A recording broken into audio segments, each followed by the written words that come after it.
Ladies and gentlemen, a massive shakeup has been going on at TubeBuddy, owned by Ben Labs, owned by Billiam Gates, Willie Boy Gates. My inside sources have said that up to 50% of the staff has been laid off, and the company is in serious jeopardy if they don't make some changes immediately. Today, we're going to go over what's been going on at TubeBuddy for the last number of years and what they can do to fix it. I even have a quote from the original founder, Phil Starkovich, and I think you guys are going to be surprised at what he has to say. Let's get into it. All right, folks. Now, before we get into what is happening at TubeBuddy right now, I feel like it's important for us to take a step back in time to talk about the history of TubeBuddy, so that way you guys know why it was originally founded, what the mission was, and where things went wrong. TubeBuddy was launched in 2013 by my buddy Phil Starkovich. When I say buddy, I mean acquaintance. I think we're more than acquaintance. We exchanged DMs on LinkedIn, and we've had a couple of Google Meet calls back when I was in the family vlogging space. He's a really good guy. Very, very smart, very bright. He founded the company with his family. The original purpose of TubeBuddy, you guys, was to provide an advanced analytics software that would take the data that was in your analytics on the back end of your YouTube channel, interpret it, and then give you ideas or inspiration or productivity tools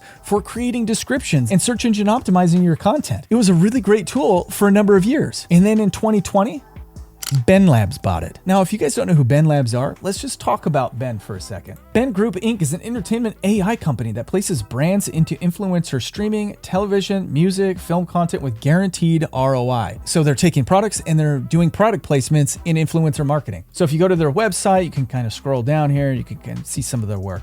You've seen our work, even if you don't know it. So basically they're plugged in with production studios, with influencer marketing, with social media companies. You can see here General Mills, Cheerios product integration into a television show, General Motors into Transformers movies. Basically they work with big brands and they help them get more eyeballs on their products through product placements in entertainment industry. Again, this is owned by Bill Gates. So in 2020, Ben Labs acquires TubeBuddy. And I can't knock Phil for wanting to get acquired. That's the dream of every entrepreneur. You build a business up to the point where it's worth millions of dollars, you get this big multiple on it, and then some company swoops in and buys it up, and then you leave with a windfall of cash in your bank account.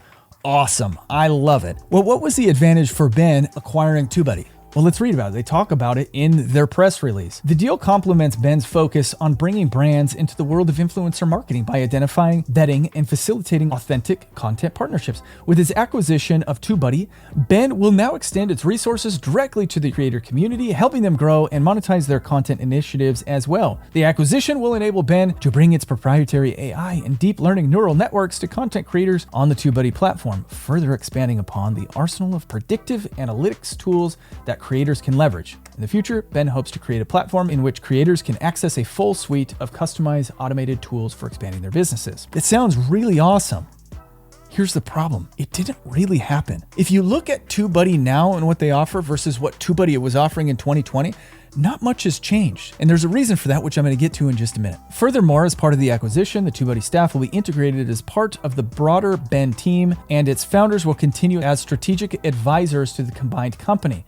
The TubeBuddy brand and platform will remain intact as well. So Phil agreed to come over to TubeBuddy as a strategic advisor, which in reality was a really smart move for Ben, until it wasn't. So if we look at Phil's LinkedIn, it says that he was an advisor for TubeBuddy from October of 2020 to March of 2022. So Phil lasted as an advisor for about 18 months before he decided to leave. In my communication with Phil, paraphrasing what he said, he was the type of person who likes to lead a company, and in October of 2020, when it was acquired, he realized that a lot of creative decisions were going to be out of his control. So in reality, from a founder perspective, at that point, it's really just a matter of time. So let's talk about what happened at Ben Labs over the last 4 years that led to the issues that we're seeing today. Well, number one, the sources that I have been getting information from told me that a number of the staff that came in, the executive team that came in after Phil left, were people who didn't necessarily have any experience in the creator economy. From what I was told about the former CEO, Ricky Ray Butler, is that he didn't have as much experience with building relationships with influencers to the point where he could understand what type of tools they were wanting, and then they could go and create those at Ben Labs through TubeBuddy and serve their core customer new and updated things that would continue to evolve the product into something that everybody wanted to use and everybody wanted to continue to pay for. If we look at what Mr. Beast is doing right now with viewstats.com, the tools are all fresh. They're all things that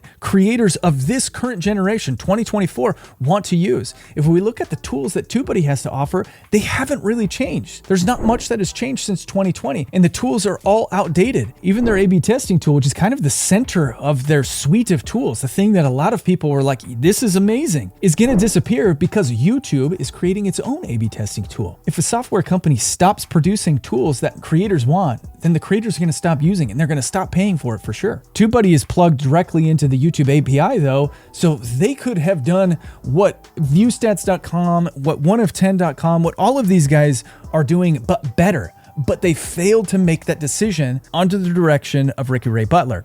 And my sources from the inside have told me that programmers had tried to create tools. They tried to implement new things, and they were turned down by upper level management. So the tools that the developers had been listening, to the word, the buzz on the streets on YouTube, these people wanting these tools, developers were making them, and then those projects were being shot down. And instead of continuing to innovate, continue to evolve the product, they simply focus on trying to maintain the base of users that they already have. On top of all of this, under the tenure of Ricky Ray Butler, a lot of these initiatives were announced and they tried to create a community of creators that would get the buzz out about TubeBuddy, but they were all just kind of massive failures. So you can see here, TubeBuddy released their own press release here. TubeBuddy announces its inaugural Emerging Creator Awards program to celebrate YouTube's rising creators. Like, what happened with this? Can't even find the page anymore. Like, it didn't do anything. Nobody heard about this because YouTube has its own awards.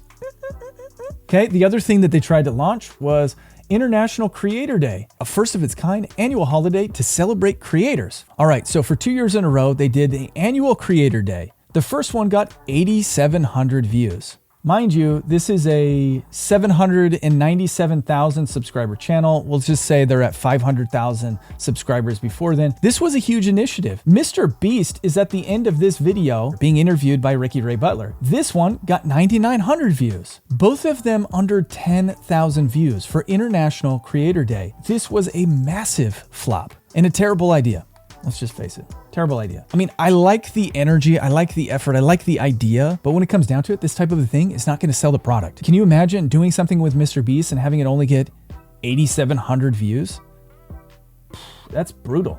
All right, so fast forward to 2024, we've had all of these compounding problems, right? They're not evolving their tool. They're not creating tools that are making creators say, I gotta have that product. So now we're at this point where Ben Labs is like, we gotta lay off our staff. So here's what TubeFilter says. Influencer marketing agency Ben Labs has laid off many staffers and appointed a new CEO as a part of a strategic restructure, it announced June 4th. The agency, whose core business evolves using artificial intelligence to match brands and creators, said this restructure will allow it to return to our client-centric roots and focus on the three main things it offers: influencer marketing, product placement, and TubeBuddy, the YouTube analytics platform it acquired in 2020. Former CEO Ricky Ray Butler has been replaced by Ted Sheffield, who's been with Ben Labs for over a decade and previously served as its chief operating officer and general counsel. So before I give you my official analysis, I want to look and show you who Ted Sheffield is. Here's Ted. Ted was an attorney from 2004 to 2011.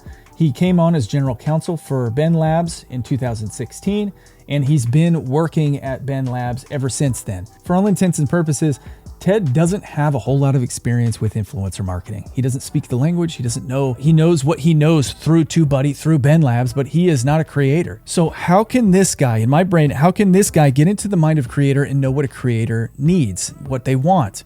Now, my inside sources have told me that over the last number of years, Ben Labs has hired creators to be on a board, a council, so that way they can give them ideas and talk about systems and software updates that they would want to see in TubeBuddy to make it a better tool. But my sources have also said that they're pulling information from the wrong types of creators. They're pulling information from creators that might be in obscure niches, or they have too small of followings and they're not the ideal target avatar. So in my experience, unless TubeBuddy does something absolutely dramatic and uses its resources and money to build a tool that is competitive with viewstats.com, Viewstats is going to take the cake make as the software that everybody uses from here on out, and TubeBuddy is ultimately going to fall by the wayside. I could see a day where TubeBuddy is no more because they haven't listened to creators. They're not creator run. They're not driven by creator information and perspective. They're driven by the perspectives of people who are corporate executives who don't understand the creator economy and ultimately who are focused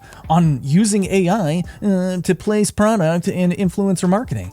But guess what, you guys? You have 5 million users on TubeBuddy. I didn't ever see a tool come out from TubeBuddy that seamlessly integrated product placement into each of these users' videos. That could have been extremely lucrative for TubeBuddy. They missed that opportunity. And right now, I think that unless they make a huge pivot and they do something dramatic, they're going to continue to suffer. They're going to continue to drop users. And I bet you in the comments of this video, we're going to see a lot of people who say they've been canceling their TubeBuddy subscription just simply because they don't offer anything of substance, anything that's useful anymore. All right, you guys, I want to read what Phil has to say about the future of TubeBuddy and what he thinks it's going to take for them to turn it around. His direct quote, "The product itself has been fairly stagnant as far as new features recently, so I would think reinvesting in new tools and features to get users excited is where to start. Generate some buzz, then reconnect with the community and show them how TubeBuddy is actively working to make their lives as a creator better." I couldn't agree more. TubeBuddy needs to step it up, evolve their product, regain the trust from the creator economy,